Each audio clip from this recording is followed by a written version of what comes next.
A game happened, a preseason game happened, the Pacers lost it. Who cares about the result? What does matter is the new players, the lineups, the rotations, what we did learn, what we did not learn, and so much more. We'll get to all of it today on the Locked On Pacers podcast.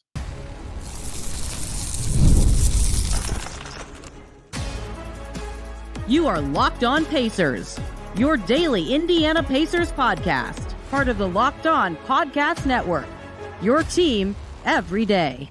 What up, y'all? Happy Wednesday and welcome into another edition of the Locked On Pacers podcast, where we, of course, talk about the Indiana Pacers. As always, my name's Tony East. I cover the team for Forbes and SI, and today we have a real game to talk about. It's not an intra-squad scrimmage. It's not training camp. It's not predictions. It's something that actually happened with the 2024-25 Indiana Pacers. Preseason hoops is here, and we're going to break it all down today. Pacers-Hawks, quite the high-scoring game, getting to 260s in the total. Wow, a Pacers game that's high-scoring. That's crazy. Some things were good. In fact, most of the stuff that matters, I would say, was pretty good, except for the defense. That was really bad. The result was not very good.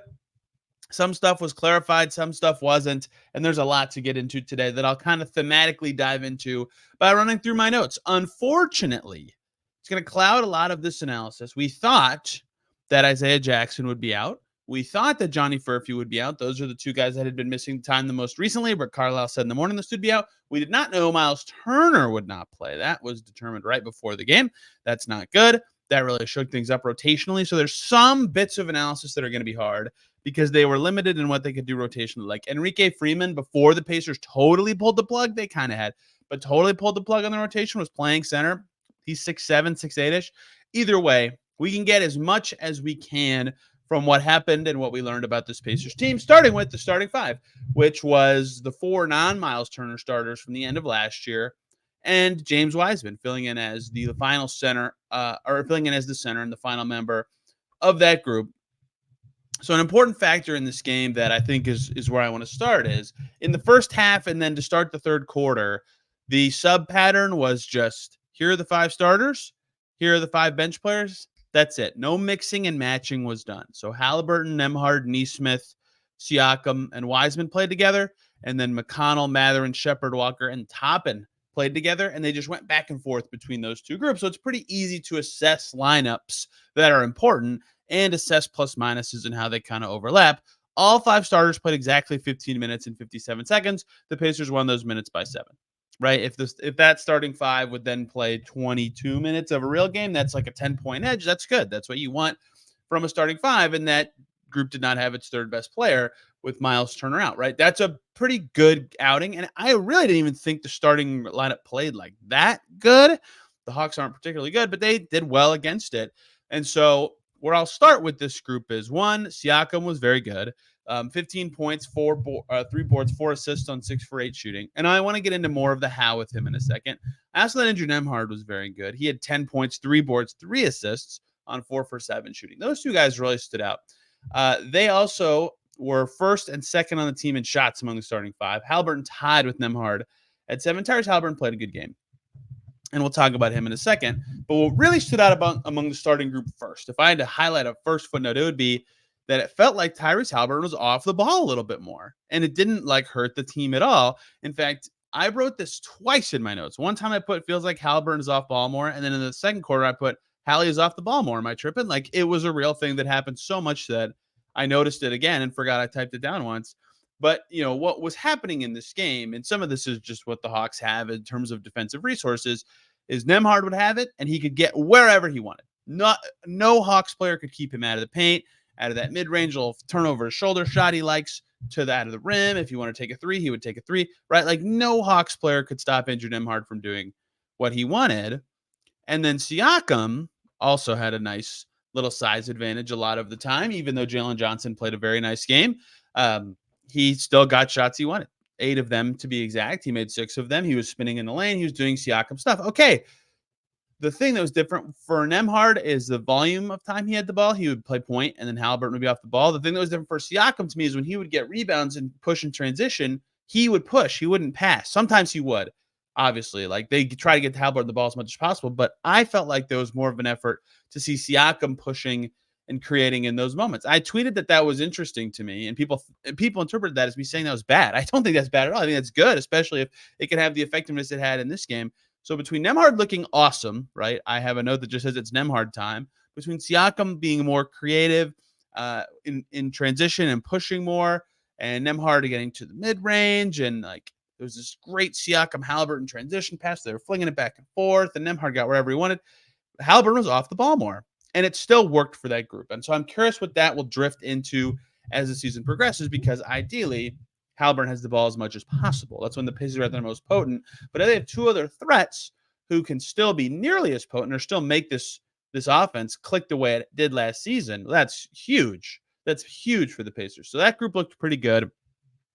I thought Siakam was my standout performer, but Nembhard maybe was the one that, continuing the theme of training camp and fan gym, continues to make you go, man, this could be a really special season for him. The third year, it can be that time, and I don't want to get ahead of myself super early, but a lot of good indicators for him. The other part of this that I'll use this to transition to is Wiseman was a part of the starting group. He was the only center available for the game, so that makes sense. And offensively, I thought he was a fine fit with that group. I think offensively, he'll be a fine fit with the Pacers for the whole season. His first basket was one of those Siakam transition pushes I was talking about, kind of semi-transition. And Wiseman got down the floor, and he sealed his man, and he's huge. He's just huge. Obi Toppin's really good at the transition seal. James Wiseman, it wasn't full-speed transition, but he just got in the post position. Siakam throws it over the defender, basket, 2 points. Like, that's awesome. Very efficient. James Wiseman made all of his shots. So let's go to James Wiseman now. This thing, too, I want to talk about from this game, because I was very surprised by the James Wiseman reactions online. His offense was good. He made all 4 of his shots. Well, his from the field offense was good, right? So he had 8 points. He had 4 boards, 2 offensive boards. That was good. Good. That's what they'll want, right? If they're playing a small team, if there's foul trouble, at least they know that they're going to get this from Wiseman. Day 1 in the rotation, he looks fine on offense. I did not think James Wiseman played a good defensive game. He had a fine defensive first quarter. His first mistake was a foul, and it was not really his fault. Someone else got beat. He stepped up and fouled. Okay, whatever. I'm not going to kill you for that. That happens to Myles Turner all the time. But Dyson Daniels was giving him some trouble in the second quarter. Pick and roll defense was giving him some trouble in the second quarter as the Hawks were kind of mounting a run, air quotes. This game had a bunch of runs, but the Hawks tied it up late in the second quarter. So I think Wiseman, box score wise, had a good game. I think efficiency wise, he had a good game. It's his first game in this defensive system. It's his first game with this team. He's playing in a lineup he's probably not going to play with very much this year. I'm willing to say, hey, let's keep observing this. But some of the defensive concerns that were a topic with him and having a topic with him certainly showed up in this game in a way that makes you think, man, he's got to be more engaged on that end of the floor to hit the ceiling the Pacers might need him to get him in the rotation all the time, because offensively he was very good. And that's going to matter quite a bit. But it's hard to really assess what that means when it wasn't Myles Turner or Isaiah Jackson playing. What would Turner have done with the exact same shots and situations that Wiseman had, or Jackson? We'll see potentially Thursday. But I thought his offensive game was fine and solid. Finishing plays around the basket, getting rebounds, that's all good. They need that. His defense needs to be a step up from what it was and what it has been really his whole career to really lock him onto the floor, even with some stuff going okay. But in general, with the starting 5, I thought it was fine to good. Aaron Nesmith struggled from the field, didn't make a single one of his 2-point shots. Haliburton only made 1-2. He only took 1-2. But he was really settling for threes. He took 6. He got 6 up. Remember last year, that was a thing. He couldn't get him up as much during the hamstring injury. So I would just, in general, say some good, some bad with the starters. Defensively, they were struggled, but they started the game terrific. In general, they looked like last year's starting 5. They would have given the Pacers enough cushion to win this game if it was a real game where the Pacers stuck to the rotation. So of the starting group, which is a tangible thing that's going to matter beyond the preseason, a big takeaways thing, something to study, pretty solid first game for the Pacers. I think they can do well against the Cavs too. I would like to see Myles Turner in the group to just see it go, right? Chemistry has been a discussion this offseason, a superpower for the Pacers last year. How do they keep it? Will they keep it? Yeah, it looks like they will, but we'll have to see with more. So much more to get to. Random important notes. Jerus Walker, Ben Mathurin, the sub patterns, lots of other stuff from Pacers Hawks before we dive into any of that stuff, though. This show is sponsored by BetterHelp. Halloween lets us have fun with what scares us. But what about those fears that don't involve zombies And Ghosts Therapy is a great tool for facing your fears and finding ways to overcome them, because sometimes the scariest thing is not facing our fears in the first place and holding ourselves back. Therapy can be helpful for all sorts of stuff: learning positive coping skills, setting boundaries, empowering you to be the best version of yourself. It is not just for people who have experienced major trauma. If you've been thinking about starting therapy, give BetterHelp a try. It's entirely online, designed to be convenient, flexible, and suited to your schedule. Just fill out a brief questionnaire, and you will get matched with a licensed therapist. You can switch at any time for no additional charge. So overcome your fears with BetterHelp. Visit BetterHelp.com/LockedOnNBA today to get 10% off your first month. That's BetterHelp, HELP.com/LockedOnNBA. We're back here on Locked On Pacers. Thanks for making us your first listen today and every single day. Your second listen, make it Locked On Hawks. The other side of this game, Zachary Rissache, the Frenchman, looked really good. He had a post-game interview. He looked so good. You'll hear about that. You'll hear about Seth Lundy hitting a game-winning three. You'll hear about Trae Young and Jalen Johnson looking pretty good. We'll see what the Hawks are this year. Brad Roland will have more. Speaking of Seth Lundy's three, game doesn't matter. The result doesn't matter. So this play's not actually a big play. It happened again where the Pacers are up 3 late. They foul. The other team goes make free throw, miss free throw, rebound, basket. They did the right thing by fouling. I can't believe that twice in 7 months they've gotten beaten by the odds on those plays. I don't want to get into that a ton, but I was amazed how many people thought that they made the wrong play. They just can't rebound. They had a 6'7" guy, their toss player at the time. They've got to be better at rebounding, but that is the optimal strategy by like a very large amount of odds. Seth Lundy made a great shot. Doesn't matter. The result doesn't matter. Let's continue on with more stuff that does matter from this game, stuff that will carry to the regular season or is noteworthy or is just worth tracking even more as the preseason goes on. No surprises rotationally, I would say. It's tough to say without the centers available, but if you made me pick, hey, what would the rotation look like without Turner, without Jackson, I would have given you this. I would have slid you a piece of paper with these names on it. So no surprises there. I will say this. One, the first guy off the bench that was not one of the top 10 available tonight was Quentin Jackson. And we have to talk about him later. Wow. Quentin Jackson game. And then Cole Swider came in way before Kendall Brown came in. In the end, Cole Swider only played 4.5 minutes more than Kendall Brown, but he was also more effective. Cole Swider led the team in rebounding. So just from the rotation pattern, I would say that Cole Swider looks to be ahead right now of Kendall Brown.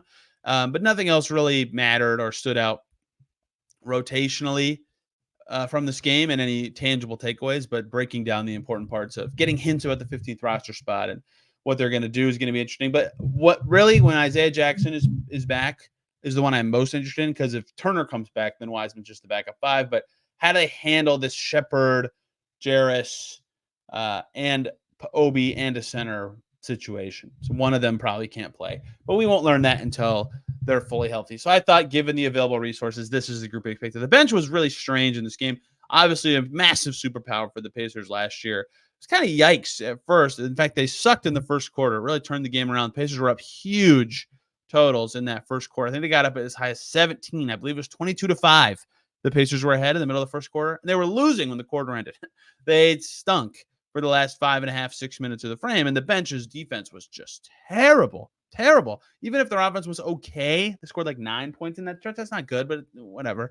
It's the bench. It's fine. They could not get stops at all in that stretch. That's really concerning. Did not think that Mathurin or Walker or Toppin had a good defensive game, especially in the first half. I think Walker did really pick it up in the second quarter and as the game went on, but the other ones, and in general, the Pacers' whole bench just did not defend well as a trio, and that allowed a Hawks, reserve group that I don't think of as particularly strong to do very well. Risa Shea was 7 for 9. Kobe Buffkin was getting in the lane and had 4 assists. Larry Nance was 4 for 5. Vic Krejci with the pass of the day was 3 for 5. They just got stuff going with that bench group, which was very surprising to see against this Pacers team. Yeah, they're going to have struggled defensively, but against that group, I thought they would do better. As for Mathurin, let's just run through some bench stuff. A lot of Ben Mathurin coming up, and then we'll go to Jerus. I thought that, look, this is minor, and it's something I would like to keep an eye on. I think Mathurin had a much better game than his stat line suggests. He finished 2 for 7, I think, 8 points, 2 boards. But let's talk about the big number: 3 assists in 20 minutes for Ben Mathurin. That's a huge deal for his season. He made half of his 2-point shots. I think that matters. He just missed all of his threes. 4 free throw attempts, which saves his efficiency as it did during his rookie year, right? If you just saw 2 for 7 for 8 points, you would not really get the scope of what Bennedict Mathurin actually did. So what I wanted to say that I cut myself off to talk about the box score of is even though it still isn't and wasn't speedy, boom, boom, Pacers basketball moving, he did keep it. He did move it. It was like slower than a lot of the other guys, but he did keep the ball moving. Like even if it was a simple, oh, this other guard is right next to me. Let me pitch it to him 2 feet away and then cut somewhere else, right? He kept it moving. He'd put it on the floor. He'd go set a screen, whatever it was. I think they'll want to see it be even faster and continue to be part of his just like natural motions. But I thought that was pretty meaningful progress. You could tell he's working through it still as he was last year. He had one moment where he cut right into TJ McConnell. It was hard to tell whose fault that was, but that always makes you scratch your head just a tiny bit. But I thought in general, Mathurin had the ball and was driving. He looked very potent and very threatening, which is how you get to 3 assists and 4 free throw attempts in just 20 minutes. So overall, okay game from Ben Mathurin, the first game action he's had since getting hurt last season. He had a super nice pass to Jerus Walker for a 3. So mixed bag from him in the bench in that way. But I, in general, was more positive than I thought on Mathurin's game, just given what his stat line actually was. Let's go to the other lottery pick who didn't play much last year or in the playoffs. Jerus Walker. Very, very much intrigue about Jerus Walker this season. Last year, his offense was ahead of his defense. The Pacers need that to be the opposite case for their future ceiling to really hit with Jerus Walker on the roster. Whew. First quarter was not good for Jerus. Shots were not falling. Some of them felt a little forced. In fact, Jerus Walker in the first quarter was over 3. All those were threes with 1 assist. The bench was minus 13 that he was a part of. The rest of the game, he was quite good. Second quarter, he made his only shot. He had a rebound, an assist, a steal, and a block, and the bench was plus 11. And then in the second half, if it ever loads, for some reason not. In the second half, Jerus Walker played 12 minutes, also did not miss a shot, had 2 rebounds, 1 assist, and 1 steal, right? Like, it was really just an awful first impression for Walker, and the rest of the game got a lot better. But he was really rough early, missing all 3 of his threes, and then he made his last 2. And defending not great. But the highlight play for me for Jerus Walker is the very first possession of the second quarter. Hawks had the ball. He's defending Jalen Johnson. He has to defend first in action, a 2-man game, and blows it up. Does a great job. Gets out of the play a bit to help with something else, then gets back to Johnson in time to get a steal or another stop to really get out and run. He had another steal later with a pass in transition for someone else to score. He really became a wrecking level defender early in the second quarter, where that wasn't there in the first quarter, and the shots started to go down. And so, in the end, I actually think Jerus Walker played a better defensive game than offensive game. He played a fine offensive game. I don't want to diminish that at all. But I think he played better on the defensive end of the floor. He finishes this one 3 for 6 with 8 points. I can't read it straight across for some reason. 8 points, 2 rebounds, 3 assists, 2 steals, 1 block for Jerus Walker. He played 20 minutes and 3 seconds. Mathurin played 20 minutes and 3 seconds. Nobody else played over 20 minutes. Shepherd was the only other guy over 16 minutes, right? So a clear focus on who they wanted to play, which makes a lot of sense.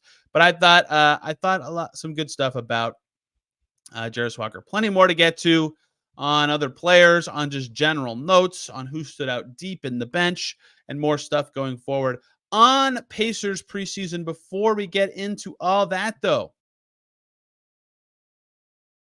we have to talk about the lovely folks over at FanDuel. NFL fans, there's a game coming up this week. Whew.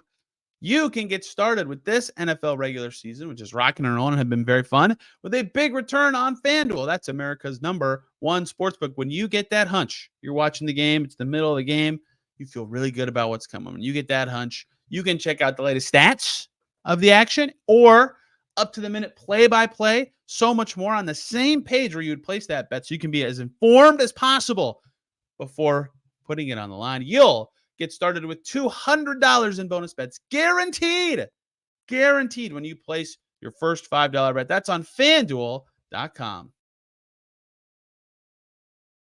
Back here on Locked On Pacers. Thanks for making us your first listen today and every single day. For your second listen, really interesting NBA time with preseason games abound. So really figure out anyone that you're interested in. I would say early, the Rockets have intrigued me. Jalen Green looked really good. Thompson looks all right. Jackson Gatlin, Locked On Rockets.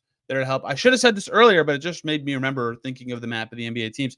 For those of you who will be dealing with Hurricane Milton in any way, I wish you the best. I hope you can get to safety, and I hope for the safety of everyone involved in that. That's scary. Games are going to have to be moved. If you're listening to this from Florida, be safe. I doubt I can help it. If I can, let me know. All right, let's talk about some other stuff that popped to me in this game. That I think one of the most compared to expectation best players was a deep reserve. So let's get to that kind of stuff because Swider was pretty good as well. So let's go to him. He is obviously fighting for the 15th spot. I just put up a story about that before the game on what Carlisle said would be important in that and who could be in the mix. Of the guys who would, in theory, be fighting for it, Swider was the best. 4 for 10, made 2 threes, 12 points, 6 boards, 2 assists. It wasn't just the shooting. In fact, he didn't even shoot it awesome. He was 2 for 6. But he, 1, took movement threes, and 2, would catch and fake and then immediately put it on the floor and pass and do all this stuff. When he got to 10 points, he was kind of in the middle of a heat check. The bench was going crazy. Good first impression. Didn't mess up very much. His defense, not great, but I thought he played an all right game and clearly showed to be ahead of Kendall Brown. To me, Kendall Brown picked it up a lot late. In fact, Kendall Brown was very good for the last, as a part of that reserve group, he was at least very good for the last 6 or so minutes of this game. He didn't miss a shot. He had 5 points, 1 assist, 2 steals, but it took him a while to come alive. And he needed to get going a little lower. He had 2 turnovers, and one of them was not particularly good. So as that battle kind of progresses, if they're going to keep someone, I think Swider's done enough to say, yeah, they should keep somebody. And I think he was definitely better, than Brown, putting it on the deck and making stuff happen, driving, making threes. He was ahead of him in the rotation. Again, Brown closed well, but nothing really happened. Swider had an assist to Kendall Brown for a dunk. And then I thought, I wonder if there's any sort of financial dynamics going through your head when you throw that pass. Andrew let me rifle through some random notes before talking about some standouts. Andrew Nembhard guarded Trae Young, I thought, pretty well at times in this game. Trae Young got going in the third quarter when Nembhard and Nesmith were not available to keep playing. The Pacers stopped playing their starters at halftime. Trae Young was 5 for 10 for 17 points and 6 assists. That's a pretty dang good stat line, to be clear. Trae Young, pretty underrated player. In the third quarter, Trae Young made both of his shots and had 8 of those points just in that quarter, right? So almost half of his points came in one period. He came alive late. I thought Nembhard did a pretty good job on the game. I'll be curious what he can look like defending guards after what happened with Brunson in the postseason last year. When McConnell came out in the third quarter, at various times, Quentin Jackson makes sense a little bit, but Jerus Walker and Ben Mathurin were getting point guardy reps, or at least handling it and taking it up the floor and watching the offense get organized before making a pass. We saw that with Jerus in the G League last year. I don't remember seeing this very much for Ben Mathurin ever. And they both had 3 assists by the end of the game, not necessarily as a result of them being the point guard by default, but because they actually set up plays and passes. But I thought that was noteworthy and an interesting part of thinking about what the Pacers could look like because, yeah, they have 3 point guards, but one of them starts as the 2, and how do you balance its rotation? I at least registered that as okay, let me get back to that if there is an injury or something happens there. I had not a lot of notes late in this game, but one of them was Quentin Jackson. Whew. So let's talk about Quentin Jackson because he had probably the best game compared to expectations of any Pacer. I would like to hear what you guys think the answer to that question is. Quentin Jackson came in, first non-rotation guy, expected rotation guy, at least for this game, to come in. He played 16 minutes and 8 seconds. He had 13 points on 6 shots. Whew. 5 for 6 from the field, made a 3, made both of his free throws. Where was that in Summer League? He would say. 4 rebounds, 4 assists. That was tied for the team lead.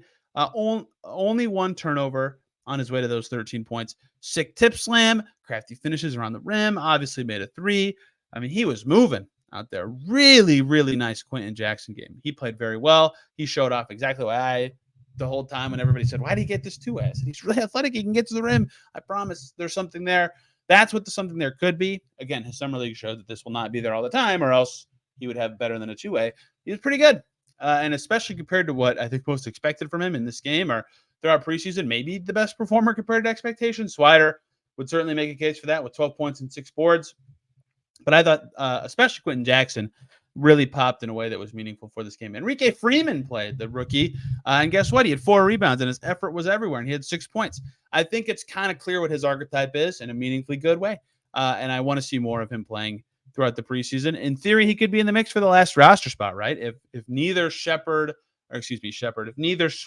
wrong S name, or Kendall Brown struggle for the rest of preseason, they could just say, hey, Enrique Freeman, you know what? You get the last roster spot. We're going to cut both of those guys and get a different two-way guy in. I didn't think that Freeman separated himself to have that happen in this game, but he played all right.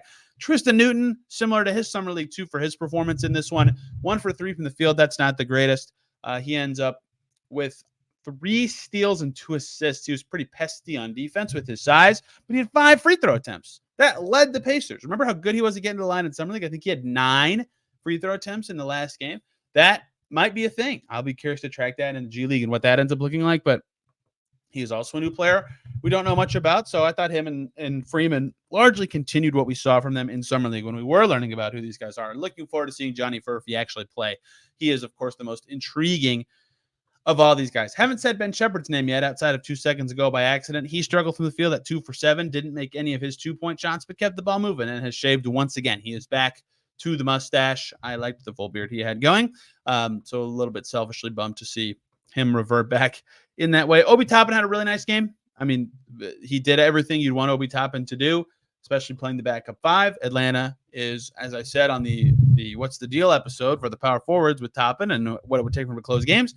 Atlanta is one of the teams he did and can close against, and he just crushed them. He has mastered this running in transition, get the seal, or get the backside seal so he can get open, because at any second the defender has to be worried the ball's going to be flying over their heads. They position themselves all goofy, and then he just scores. I thought Obi Toppin played very well. I think he could be, more refined as a play finisher this season. He was 5 for 7 on his way to 11 points, adding 4 rebounds and 3 steals. 3 steals for Obi Toppin. So that's good stuff from him. I think that's everybody that we've talked about. Aaron Nesmith was off from the field, but did defensive stuff. But I don't have any other major takeaways from the game. So in terms of like big, huge, this is dynamic for the Pacers kind of stuff. Obviously, I think Wiseman and his offense defense difference was, this is the first time we saw it. That was good to see. It was good to know what the rookies are all about. Like, these are takeaways that we learn something from. I just didn't talk to you about nothing, but nothing happened in this game that I would say, oh my gosh, this is something to absolutely monitor in the next couple of preseason games. There was no surprise rotation stuff.